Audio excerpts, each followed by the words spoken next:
कि अगर बूढ़ा बात साफ करो, ऐसा कभी भी अगर लालू जी या राजद के किसी नेता ने अगर कहीं कहा है तो उसका वीडियो क्लिप दिखाइए। 7 लोगों को बिहार सरकार में मंत्री बनाने का काम किया, ब्राह्मण को। मैं केवल ब्राह्मण की बात करता हूं, भूमिहार को छोड़कर।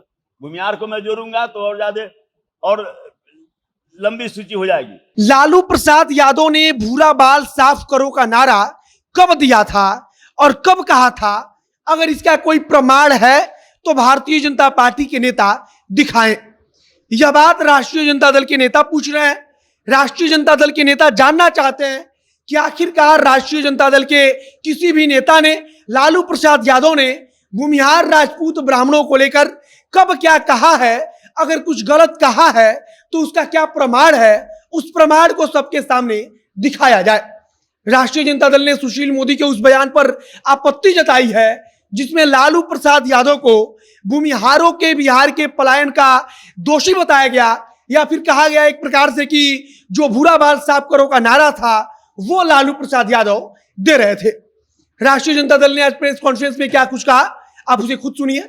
बहुत दिन से चल रहा है बूढ़ा बाल साफ करो, लेकिन कई बार हम लोगों ने चुनौती दिया कि अगर बूढ़ा बाल साफ करो, ऐसा कभी भी अगर लालू जी या राजद के किसी नेता ने अगर कहीं कहा है तो उसका वीडियो क्लिप दिखाइए या अखबार का कटिंग दिखाइए, कुछ दिखाइए। आप क्यों इसी झूठ मूठ आप प्रचार कर रहे हैं? आप दोस्तों दिखाइए। कई बार हम लोगों ने कहा, लेकिन आज तक कभी जो है सो चूंकि है ही नहीं, कोई सच्चाई उसमें नहीं है। अब इसी ढंग से कल जो आंकड़ा उनके द्वारा पेश किया गया। अब एक बात सच्चाई है कि ब्राह्मणों का एक बहुत बड़ा समर्थन भाजपा को मिलते रहा है और भाजपा को स्थापित करने में ब्राह्मणों की एक महत्वपूर्ण भूमिका रही। और उनके द्वारा क्या दिया गया, कितने को मंत्री बनाए केंद्र में, कितनों को जो है सो बिहार में मंत्री बनाए, आपके सामने में है। हमने जो राजद के बारे में जो उनका आरोप लगा है, हमने बजाबते से आज इसमें हमने लिस्ट दिया है कि राजद की सरकार ने किन किन लोगों को, 7 लोगों को बिहार सरकार में मंत्री बनाने का काम किया, ब्राह्मण को। मैं केवल ब्राह्मण की बात करता हूं, भूमिहार को छोड़कर। भूमिहार को मैं जोड़ूंगा तो और ज्यादा और लंबी सूची हो जाएगी।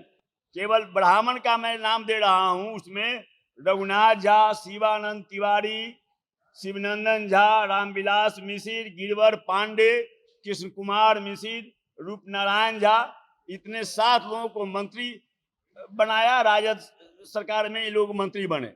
उसके बाद राधानंदन झा जी को मंत्री स्तर का उनको दर्जा दिया गया, ब्राह्मण को। तो इतने माने यह जो है सो राजद के द्वारा हुआ।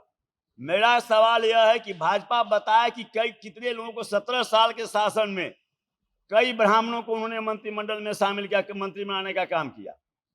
उसी ढंग से केंद्र में मंत्री बनाने का सवाल है तो केंद्र में रघुनाथ झा को मंत्री बनाए लालू जी, राजमंगल मिश्र को एमएलसी बनाए लालू जी, अभी दो सांसद सरोज दुबे और अभी मनोज झा 2 राज्यसभा में मेंबर बनाए। मेरा सवाल है कि भाजपा बताए कि आज तक 17 साल के शासन में कई ब्राह्मण को राज्यसभा में उसने भेजने का काम किया है, बताए। और जहां तक बात करता है राजद का, तो उस पर मैं कुछ नहीं कहूंगा, मैंने आपके सामने में रखा है। लेकिन जो ब्राह्मण खून और पसीने से भाजपा को स्थापित करने में जिसकी एक महत्वपूर्ण भूमिका रही है, उसकी क्या स्थिति वहां पर है। तो आपने सुना कि राष्ट्रीय जनता दल किस प्रकार से जवाब मांग रही है, वो उंगली पर गिना रही है कि राष्ट्रीय जनता दल ने ब्राह्मणों के लिए क्या कुछ किया है, और इसके बाद वो सुशील मोदी से या भाजपा के हर उस नेता से जवाब मांग रही है जो बार बार कहते हैं कि लालू प्रसाद यादव ने अगड़ी जातियों के लिए बुरा बोला था या बुरा किया था। और इसका प्रमाण मांगते हुए राष्ट्रीय जनता दल कहती है कि अगर लालू प्रसाद यादव ने कुछ गलत वाकई में किया था तो इसका प्रमाण दीजिए। बाकी अब आगे देखना होगा कि भारतीय जनता पार्टी के नेता इस पर क्या कुछ बोलते हैं, उनकी तरफ से क्या कुछ कहा जाता है। कुछ नया अपडेट आएगा, कुछ नई खबर आएगी तो उसे हम आप तक पहुंचाएंगे। फिलहाल इस वीडियो को मैं समाप्त करते हैं। वीडियो अगर फेसबुक पर देख रहे हैं तो पेज को लाइक कर लीजिए, और अगर यूट्यूब पर देख रहे हैं तो चैनल को सब्सक्राइब कीजिए। मिलते हैं फिर बहुत जल्द अगले वीडियो में। कैमरे के पीछे खड़े ओम प्रकाश और मैं मोहित कुमार सिंह। बहुत बहुत धन्यवाद।